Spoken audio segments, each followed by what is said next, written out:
The Edmunds Act made it much easier for people to punish and incarcerate people they suspected of practicing plural marriage. It also stripped them of their voting rights, so Latter-day Saint men and women.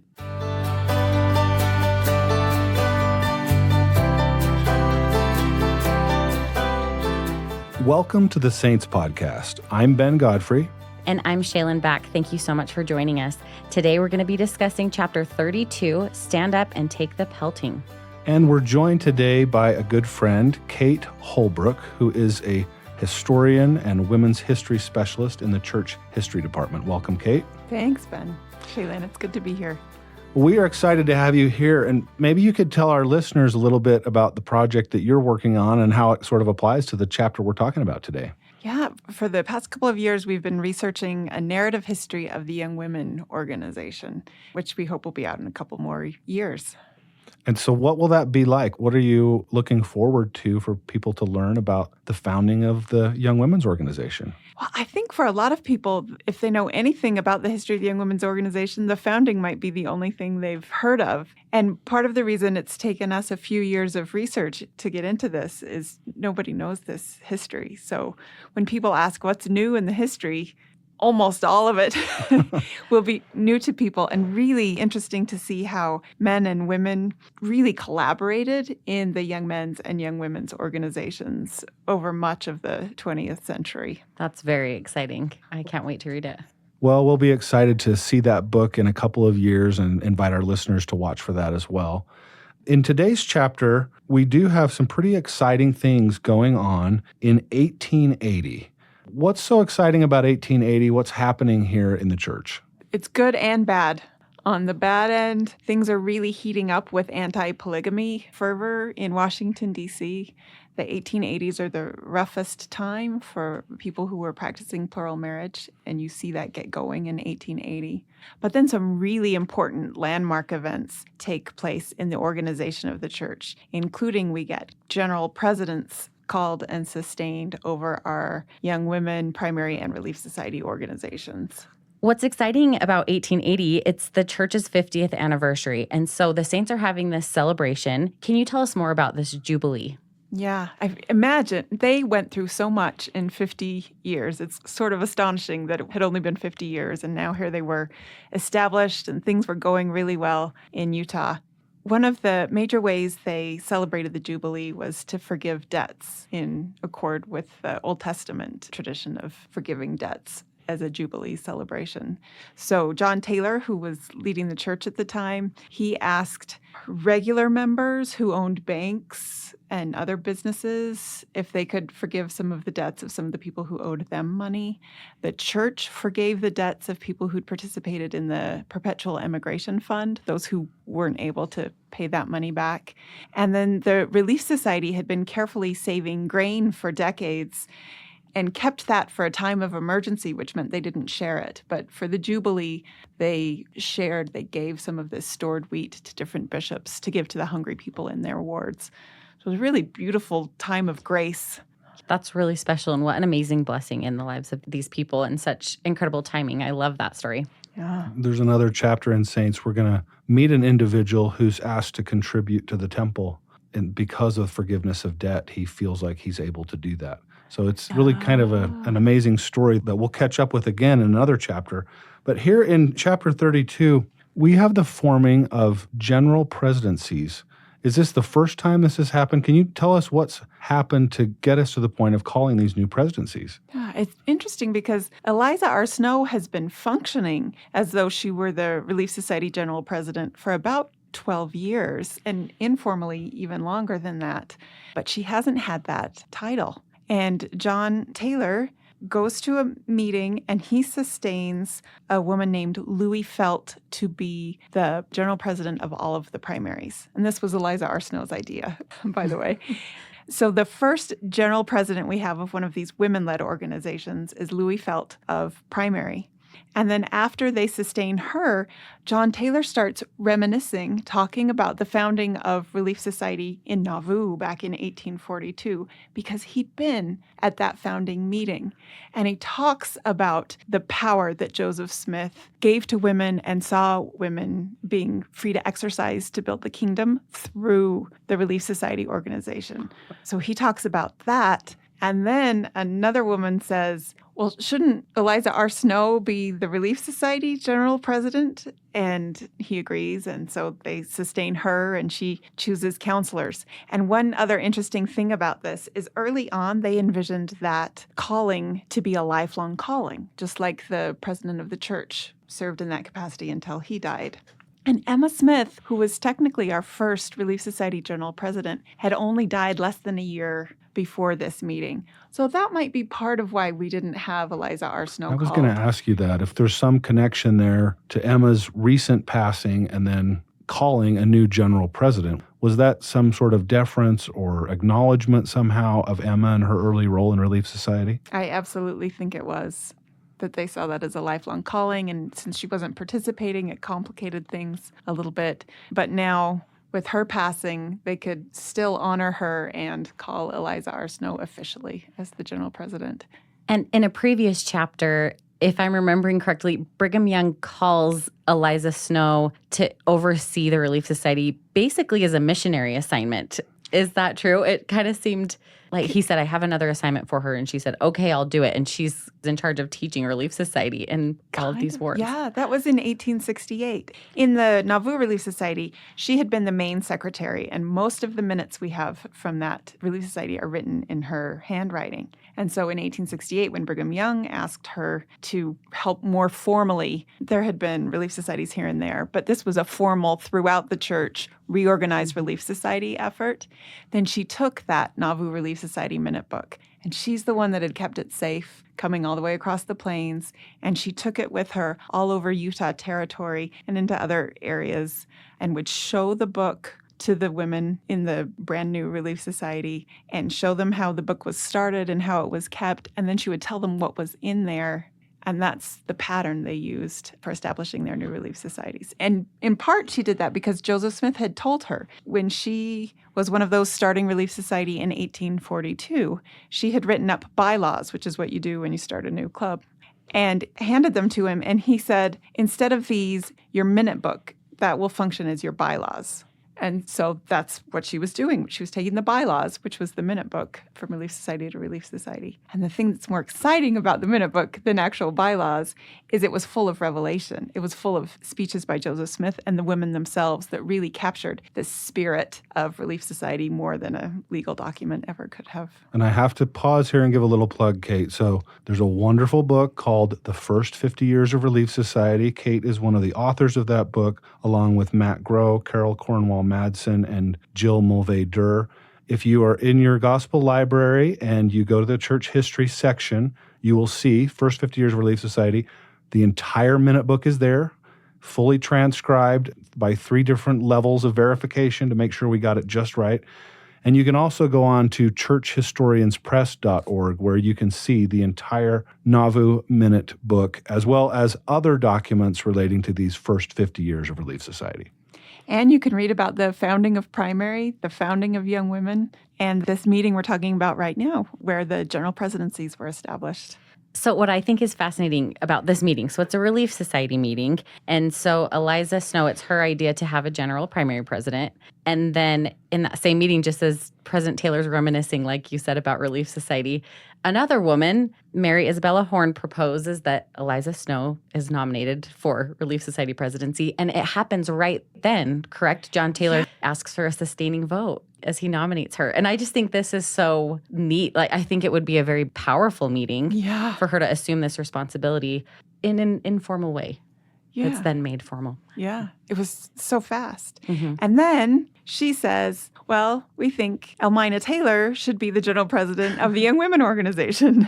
And it was at a separate meeting, but the same series of meetings. And so then they make her the general president of Young Women. Can you tell us a little bit about the relationship between these 3 organizations, Relief Society, Young Women? and I forget exactly what they're called at this point, Young Women Mutual Improvement Association or something? Young ladies. Young ladies, okay. Yeah.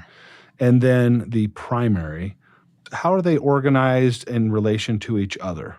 So the Young Ladies Association started in 1870, and the timing was no accident. It was right after the railroad reached Utah, and Brigham Young was concerned about how many outside influences there would be coming into the community. And so they organized the Young Women's Organization at his request as part of a larger retrenchment effort, which meant let's spend a little less time thinking about the way we dress, a little less energy on our meals. Let's focus more on spiritual development, intellectual development, the work we can do, both spiritual work and physical work, but not housework, apparently. And so what we now call the Young Women's Organization, it started as the Junior Retrenchment Society for younger women, and this included women in their 20s and sometimes in their 30s. And some of the people in this Junior Retrenchment Association were also married. So it's a little different than what we think of when we imagine young women today. So what else can we learn about these organizations at this time? So primary was new. It was only about 2 years old. Aurelia Rogers had had the idea to found primary in Farmington, Utah. And when there was these Stake Relief Society meetings were really exciting. There was a Stake Relief Society meeting up near her, and the Relief Society leaders from Utah traveled to attend this meeting. And after the meeting, she invited them over to her home, and she explained to them, I really think we need an organization for young children. And she initially thought young boys. She was so worried who were these young girls going to marry when they grew up, because the boys were too rowdy and they were running around on the streets all the time. And then she said, no, it should also be for young girls. And so she shared this idea. And then Eliza Arsenault took the idea to John Taylor, who was head of the church then, and it got going. So there's a quote from the book. Belinda Pratt, who's a Stake Relief Society president, she writes in her journal, she says, what an age we are living in. How great the responsibilities of the sisters of the church. What a work they are accomplishing. And I just think that's an incredible summary of these series of meetings where we get this organization of the General Relief Society, Young Women, and Primary Presidencies. And I just wanted to ask you, Kate, what do you think the legacy has been from this original organization? Well, one of the important things that meeting did was it gave titles and recognition to women for work they were already doing. And so I think that's part of why Belinda Pratt said what she did was, this work has already been going on and it's really important, but to have names and titles associated with it helps it integrate more into the priesthood organization of the general church. It helps us to be more tied in with the general church. And that's really important for both the general church and the women-led organizations to be working together.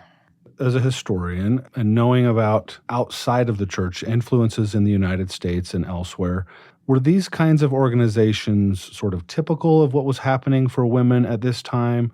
Was this new and different than maybe what was happening in the broader culture?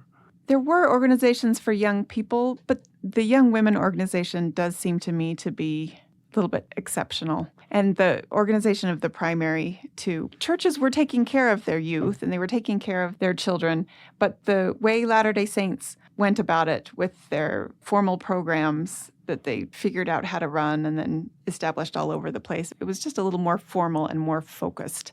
And the high-ranking positions of the general presidents also set us apart a little bit from what was going on. One of the things I find really fascinating about this, I've heard this term, I don't know who exactly said it first, but the idea is information precedes inspiration. You might have heard somebody say that before. Yeah. And the thing I love about what we're learning here in Saints is the information about we need to do something about helping our kids' religious education, both as young people and as children. And we need to do something to better organize the women. Like these ideas, it feels like the information is coming up to the leaders of the church, which then can seek inspiration and then implement these programs. And it feels like, to paraphrase, revelation is raining down on everyone. Yeah, I think 1880 did really feel like a revelatory year for members of the church. With a lot of new organization. So something that surprised me from the book that I didn't realize is that Brigham Young died 3 years previous to this, And there hadn't been a first presidency since he died. And this happened after Joseph Smith died, too. It was years before the presidency was organized again. So can you tell us a little bit about this reorganization of the first presidency? Yeah. A little after this meeting, well, some months after this meeting where we had the general presidents of the women-led organizations, John Taylor, who's been acting as president in his capacity as president of the Quorum of the 12, is finally made official president of the church. And then at the October General Conference, they all sustain him as president of the church. Everybody recognized his authority, but still it must have felt good after 3 years to finally have it be a little more official. And in this same conference, the assembly votes to also accept the Pearl of Great Price as scripture and adds to our canon a document that had been prepared and printed and circulated for many, many years, but it's now officially part of our canon. And part of what's interesting about that to me is that people voted on it. It wasn't something that the first presidency or the presidency of the Quorum of the 12 Apostles got together and said, we really should make this an official part of the canon. Let's do it. They said, we feel that it's pleasing to God to make this an official part of our canon. Let's bring it up for a vote. And everybody voted in support of it. It is really fascinating.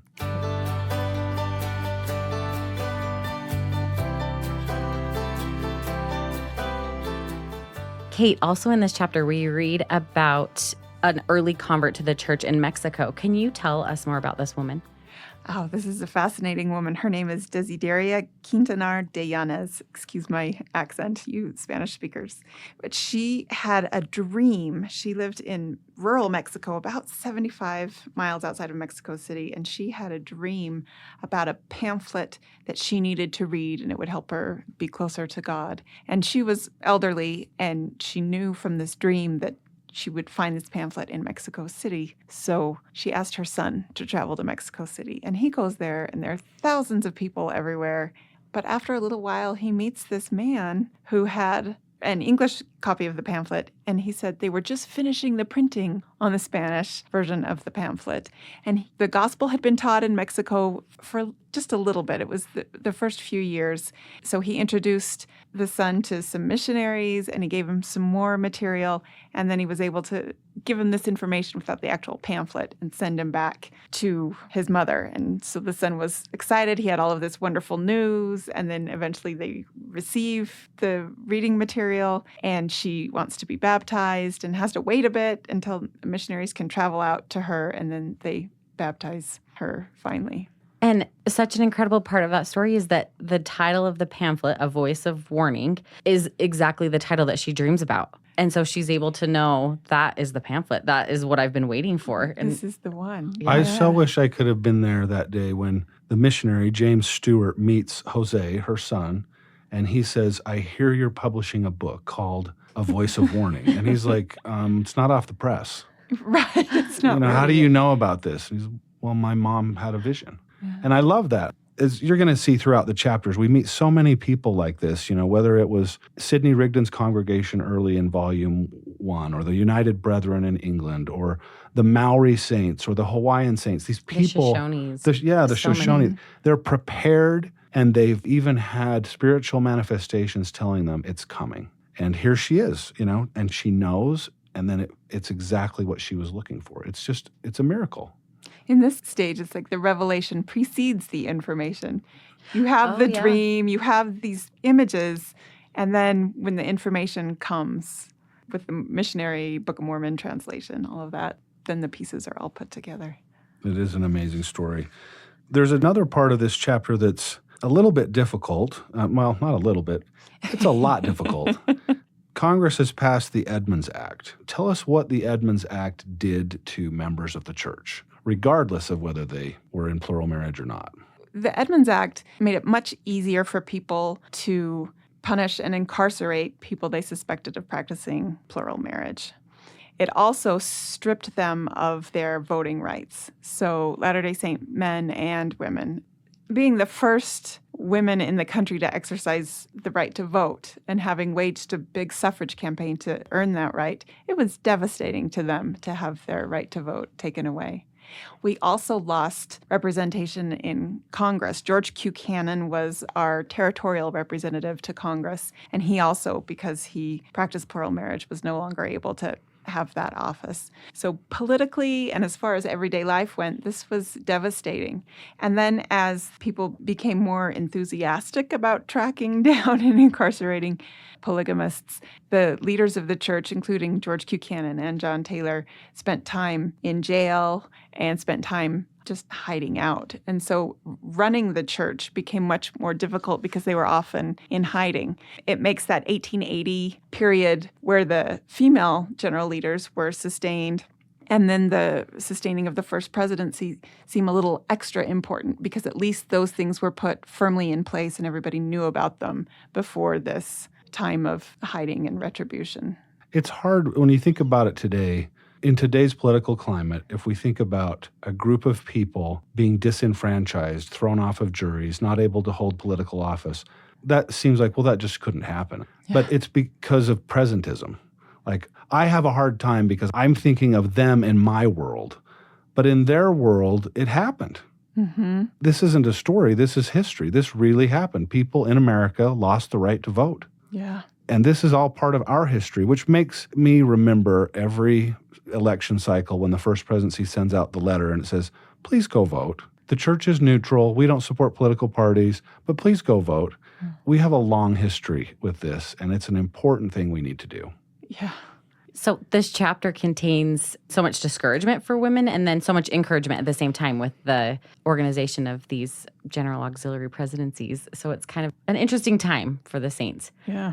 One of our main characters in this chapter is George Buchanan. He has some interesting experiences. What are your thoughts about George in this chapter? Well, the chapter begins and ends with him. And it begins with him because he's the representative of Utah Territory in Congress. And there's a little mention of people who know him and his wife, Elizabeth, who say, well, they don't match the stereotypes we've heard about people who practice plural marriage. They're cultured and refined and intelligent and pleasant. And if that's what plural marriage creates, maybe it's not as bad as we thought. And then we go to the end of the chapter, and he's kicked out of Congress, regardless of if he's a really nice guy, right? I mean, really, that's what happened. But they didn't really believe it at some level, right? Yeah, or else they right. wouldn't have kept working so hard to try to eradicate plural marriage. But George Buchanan is a really interesting man because he was an apostle and he was overseeing the British mission. He put a lot of reforms into the mission. He changed the way they printed their materials there and had them done by Latter-day Saints. And just all of the systems they had in place, he improved them. And then he returned to Utah and he started what became Deseret Book Company and what became the Deseret News. We've talked about other organizations. We haven't talked about Sunday School, and he was the first, what we now call Sunday School president for the church. So he was really always thinking about the written word and teaching new generations. And his sister-in-law was the first seated female senator in U.S. history. State senator. State senator. Yes. Sorry, yes. Yeah. Wow. State senator, Yeah. yes. His sister-in-law, who happened to run against her husband that cycle. And I'm descended from the husband. Oh, are you? Yeah. From Angus From Cannon? Angus M. Cannon. That's fantastic. Well, Kate, we so much appreciate you joining us today. This has been a fun conversation to learn about the history of the founding of these organizations and these general presidencies. Thank you so much for being with us. Thank you so much for having me. And as we say goodbye to our listeners, I just have to plug one more story. If you haven't read the chapter, you have to go read about Anna Widtsoe and her conversion story. And it has to deal with her social class and kind of the struggle that she had with learning more about the church and eventually converting. But go read it. It's one of my favorite stories in Saints. And as always, you can explore more of the topics that we've talked about. They're available online at saints.ldschurch.org, where you can read chapters and follow right along. You can also email us at saintspodcast@churchofjesuschrist.org. We look forward to your feedback and questions. I'm Ben Godfrey. And I'm Shaylin Back. Thanks so much for listening.